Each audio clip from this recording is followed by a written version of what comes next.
Par rapport à Adresse au récit, il y a vraiment des matières hétérogènes, hétéroclites, c'est-à-dire que je prends dans ma bibliothèque personnelle, je vais dans les cabanes à livres, des fois je commande sur Internet, des fois j'imprime aussi également quand certaines langues sont difficiles à trouver. Et il est difficile pour moi de dire ce qui est présent. Par exemple, j'ai trouvé un livre écrit en chinois.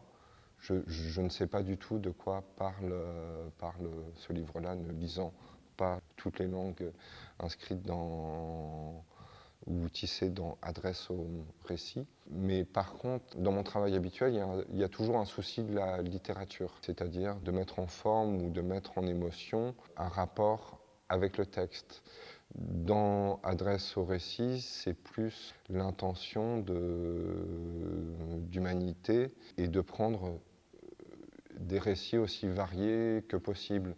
Je sais qu'il y a du Cicéron, je sais qu'il y a un traité d'économie en allemand, et il y a des partitions de musique de Beethoven, il y a des livres de prières en népalais, et il y a aussi dans cet effet de boro, c'est-à-dire de patchwork, de tissus sans cesse réparés et vivants et sans cesse accumulés.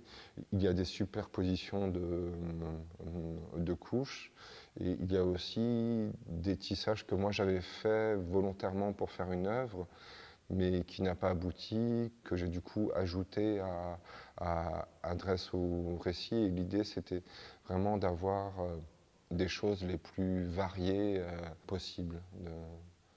Longtemps, son titre de travail à Adresse au récit de 2018 à 2021 a été Cana. C'était la base de référence qui indiquait une piste de format ou tout du moins une limitation du format.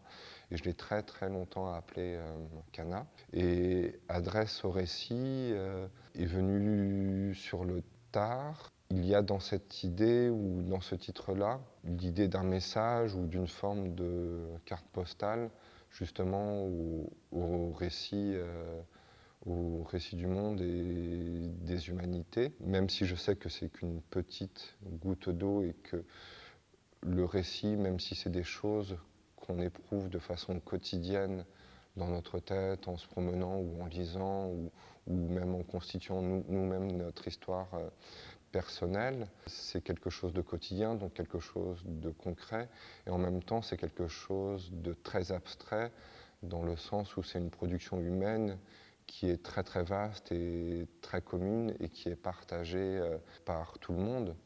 Et je pense aussi qu'une des difficultés actuelles et extrêmement contemporaines, c'est la question du récit commun.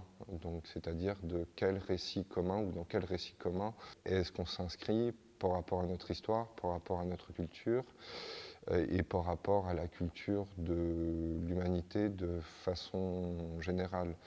Les récits sont des facteurs de vérité ou d'aliénation. Une seule et même chose, selon le récit qu'on en fait, peut être perçue de façon différente.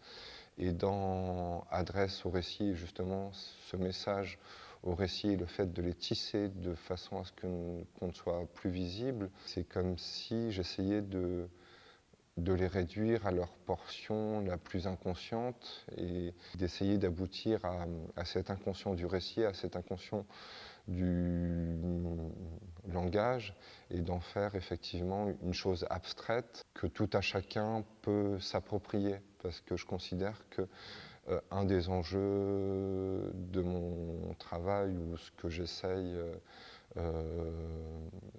de montrer avec parfois une forte ambition ou une modestie de la matière. Ce que j'essaye de montrer par ma pratique, par ma démarche, c'est ce geste-là d'appropriation en fait des récits.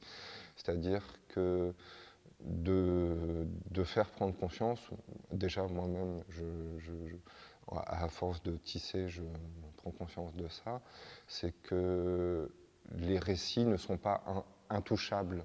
Au contraire, il faut les toucher, il faut les manipuler, il faut en faire, ce que je fais de façon métaphorique, une matière dont on est responsable et qui nous appartient à nous de manipuler dans le bon sens du terme, et qu'on puisse s'approprier des récits et qu'on ne se sente pas justement déposséder des récits aussi bien personnels que ceux qui sont partagés par une communauté ou par une civilisation ou par l'humanité entière.